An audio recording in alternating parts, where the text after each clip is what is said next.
Ok, donc Equilux Stable, donc l'écurie ici, nous sommes sur une superficie de 2,5 hectares.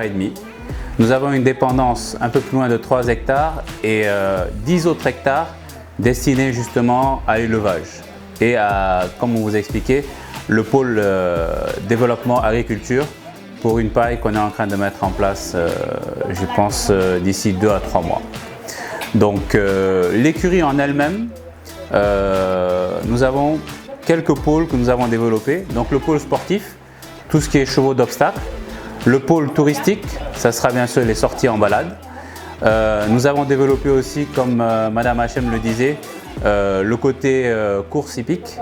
Donc formation des jockeys, entraînement des chevaux, débourrage des chevaux. Tous ces 3 pôles-là vont faire partie en fait de l'objectif principal d'Equilux Stables.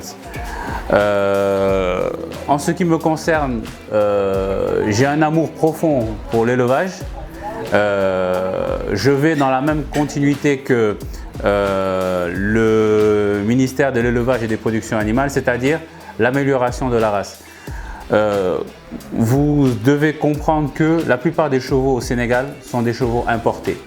Cette importation-là a un coût, surtout le coût de transport qui est extrêmement élevé. Je suis convaincu, et je l'ai dit depuis 2 ans, qu'il est possible aujourd'hui de produire des chevaux d'une certaine qualité au Sénégal et de pouvoir les réexporter tout en Afrique de l'Ouest. Le flux, je dirais migratoire nord-sud qui existe avec les Africains, il existe à l'inverse, c'est-à-dire nord-sud pour les chevaux. C'est-à-dire qu'on importe énormément des chevaux du Maroc, énormément des chevaux d'Europe, alors qu'aujourd'hui, il suffirait de mettre en place le process pour pouvoir produire nos propres chevaux ici, comme ce que font les Européens, et les réexporter en Afrique de l'Ouest, voire peut-être en Afrique du Nord, et si on répond aux normes, en Europe. Donc voilà ce qu'il en est pour Equilux Stables. Je vais faire comme Madame Hachem, c'est un appel que je vais faire à nos dirigeants, au ministre de l'élevage et de production animale, ministre du commerce, ministre des sports. Equilux va avoir cette année 2 ans. Je vous assure que nous nous sommes battus pour garder au mieux les prix que nous avons. Ce qu'il faut que nos clients comprennent et nos futurs clients comprennent, c'est que cet aliment que vous voyez, qui n'est pas un granulé mais qui sont des céréales, des multiples céréales, a été frappé par la hausse des prix des céréales à cause de la guerre en Ukraine et en Russie. Cette hausse des prix, Equilux étant une start-up jusqu'à aujourd'hui, parce qu'une start-up, si je ne m'abuse, ne va que jusqu'à 3 ans, et au-delà, le développement commence, a absorbé toutes ces évolutions pour permettre aux Sénégalais d'avoir le meilleur. Aujourd'hui, nous visons tous le meilleur. Nous sommes frappés aussi par des droits de douane qui sont assez élevés. Nous ne demandons pas le dégrèvement total de ces droits de douane, mais nous souhaitons aujourd'hui, par rapport à l'aliment, que ces autorités, ces politiques puissent nous accompagner et permettre aux Sénégalais d'avoir le meilleur. Il en est de même aujourd'hui pour tout ce qui est vêtements, équipements pour le cheval, équipements pour les cavaliers. Le Sénégal, comme toute l'Afrique de l'Ouest, nous sommes assujettis à l'importation du matériel. Pourquoi? Parce que nous n'avons pas de structure ici qui le faisons. Cette importation, nous avons des droits de douane qui sont excessivement élevés. Les habits, si je ne m'abuse, nous tournons quasiment autour de 50 voire 60% de droits de douane. Est-ce que vous pensez que déjà le prix que nous payons pour importer à cela 60% de plus, et nous ne parlons pas encore de la TVA, peut permettre de vulgariser ces produits-là? Quand vous savez que les Jeux Olympiques de la jeunesse sont en 2026, qu'il faut équiper nos cavaliers, qu'il faut équiper les chevaux, ce sont des chevaux qui vont être importés, donc avec un certain niveau, on va dire, physique. Ces chevaux-là vont arriver dans nos pays et ne rien trouver. Quand je dis ne rien trouver, c'est-à-dire trouver des aliments qui ne seront peut-être pas à la hauteur de l'effort qu'ils sont amenés à faire. Pensez-vous que cela soit raisonnable? Pensez-vous qu'il soit autant difficile qu'on doive attendre 2 semaines, 1 mois, utiliser les pseudo GP pour pouvoir ramener les fers, pour pouvoir ramener les habits de nos cavaliers? C'est très difficile. On l'a essayé nous, Equilux, une fois, ça a été très compliqué. Nous avons eu des droits de douane qui nous ont plombés. Et quand nos clients aujourd'hui nous appellent pour nous parler du prix, nous sommes une société, une des rares sociétés au Sénégal qui existe et qui tourne et qui vulgarise tout ce qui est produit de chevaux.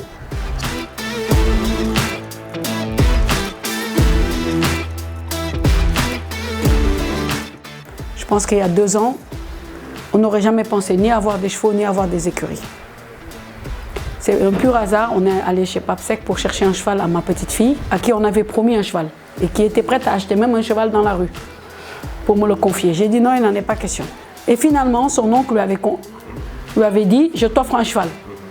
Et elle est venue un jour, elle m'a dit, oui, on m'a promis plein de choses, le cheval là, ça fait 2 ans que j'attends, je n'ai jamais vu la tête du cheval, c'est toujours pareil. J'ai dit, bon, on rentre dans la voiture, on va aller chez Papsec. Et quand on est parti, Pape nous a présenté des juments. Ma petite fille a choisi une et mon autre petite fille a choisi la sienne. Et on les a confiées à Papsec pour qu'il s'en occupe et qu'elle monte chez lui comme cavalière au RCD, comme sa mère et comme son oncle. Ils ont commencé là-bas. Après, mon fils a trouvé que l'alimentation, il a commandé un cheval qui s'appelait Akaba, comme il dit, et que l'alimentation n'était pas top. Maintenant, l'amour du cheval a toujours été, je pense, dans notre sang, comme j'expliquais si bien. Et mon père avait fait une émission sur 2STV, d'ailleurs on peut le retrouver, où il racontait qu'en 1958, il a acheté son premier cheval à un Français nommé Gabin. Son nom, votre papa? Anis Hachem, feu Anis Hachem. Et qu'un monsieur est venu lui a dit, achète ce cheval, tu verras, on va le requinquer, il va gagner des courses. Et c'était en 1958, donc je suis née 5 ans après. Et toute cette histoire-là, je ne la connaissais même pas. Hein. C'est en allant chez Papsec que j'ai rencontré un monsieur qui m'a raconté l'histoire de mon père. Et mon père, nous, on lui en voulait beaucoup, c'est vrai à l'époque, parce qu'on se disait, il fait rien, tout ce qu'il a, il le met dans les chevaux. Mais on n'a jamais compris que l'amour d'un animal, on ne compte pas. Malheureusement, on donne, et peut-être un jour on se retrouve, on dit, ah, il ne reste plus rien, mais tout ce qu'on a eu, on l'a donné à un cheval. Mais comme on dit, yàlla dafa ne li ma gën a warmal te li ma gën a sàkk te ma gën ko bëgg mooy fas. Et donc je pense que les gens qui aiment les chevaux font partie des gens, à mon avis, qui font partie de Dieu. Une partie de nous est proche des chevaux, est proche de Dieu. Parce que quand on donne à un animal, quand on ne sait pas ce qu'on va recevoir, mais on donne quand même parce qu'on l'aime d'un amour fou, je pense que tous ceux qui ont des chevaux font partie de cette race de personnes. Donc c'est comme ça qu'on a commencé.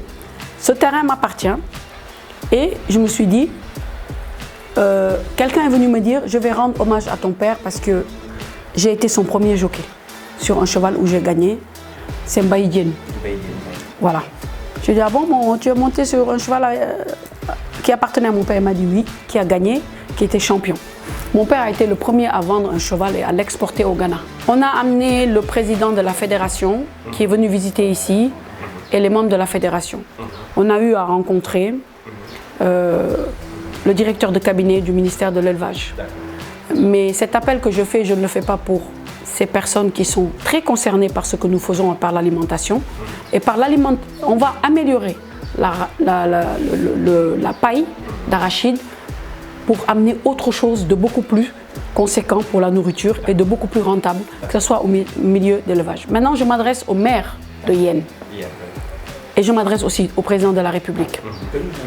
Parce que dans cette zone aujourd'hui, nous avons tendance à avoir des gens pour dire on va prendre tous les terrains, on va faire ceci, on va faire cela, on va faire un port, on va faire ceci.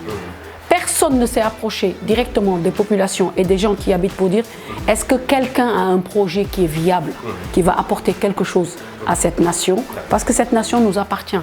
Ces gens-là vont passer, ils vont partir, ils vont laisser. Alors il serait peut-être temps qu'on fasse les routes, parce que vous voyez bien dans quelles conditions nous montons. On essaye tant bien que mal chaque semaine d'amener un bulldozer pour passer dessus, pour faciliter les choses. Mais si la route n'est pas faite, personne ne pourra en profiter. Si demain il y a les Jeux Olympiques et qu'on dise on doit faire quelque chose dans cette zone, on va aujourd'hui sortir de Dakar parce qu'il faut qu'on fasse les choses pour que les populations se sentent concernées et puissent participer. Parce que ce pays, ce n'est pas simplement fait pour manger, vivre, dormir et se réveiller. On a besoin d'activité. Les enfants ont besoin d'activité, ont besoin de rester. Si on leur donne le goût de rester, ils resteront. Mais il faut quand même que l'État comprenne qu'il y a certaines zones, les infrastructures routières sont importantes. Il faut qu'on dégage des routes. Il faut qu'on mette en place des infrastructures qui permettent aux gens qui veulent investir. Parce que nous ne pouvons pas tout faire. Si les banques nous ferment leurs portes en nous disant « Oui, mais le cheval, nous, on ne va pas le financer parce que qu'est-ce que ça peut apporter ?» Donc, ce sont nos ressources propres que nous mettons en place. Mais il y a des choses que nous ne pouvons pas le mettre en place, où l'État du Sénégal doit pouvoir nous aider dessus. Aujourd'hui, le maire doit pouvoir nous aider dessus. Prendre nos terrains et les donner et en faire des baux à droite, à gauche. Jusqu'à aujourd'hui, on court pour avoir un bail sur ce terrain-là. On ne l'a pas. Pourquoi? On ne sait pas. Et pourtant, nous sommes méritants.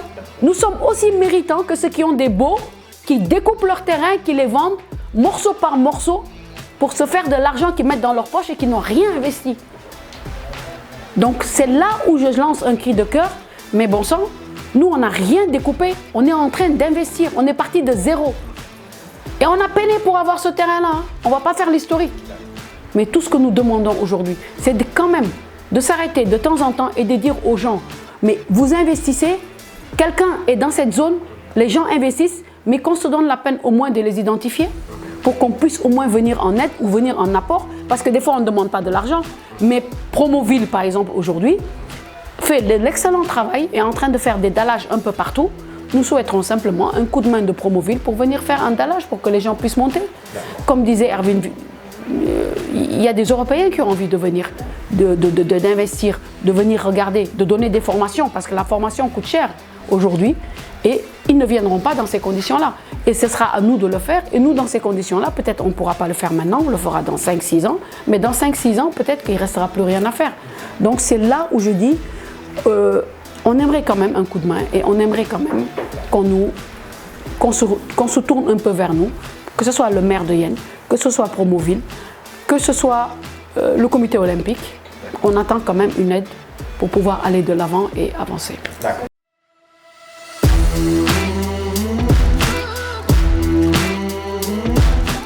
Je m'appelle Guy Erwin, cavalier international, plusieurs fois champion du Sénégal, représentant du Sénégal à l'extérieur et directeur d'Equilux Stables.